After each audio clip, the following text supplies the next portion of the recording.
नमस्कार, मैं किरण ओझा आज अपने चैनल श्रद्धा मार्ग के अवधी लोकगीत पर आप लोगों का स्वागत करती हूँ, अभिनंदन करती हूँ।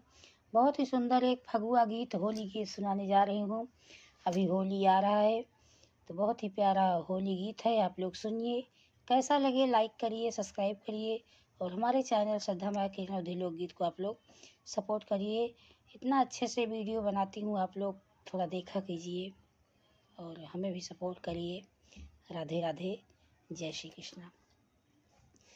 बदलेला नसीब, बदलेला नसीब, भोले दुअरिया फागुन में। बदलेला नसीब, बदलेला नसीब, भोले दुअरिया फागुन में।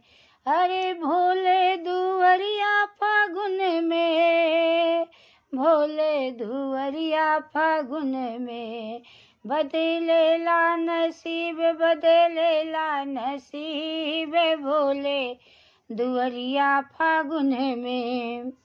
शिव चर्चा गाई के होली मनावा, शिव चर्चा गाई के होली मनावा।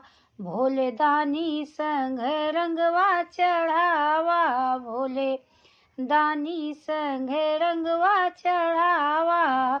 भोले दानी अपार, भोले दानी अपार, सोले दुअरिया फागुन में। बदलेला नसीब, बदलेला नसीब, भोले दुअरिया फागुन में।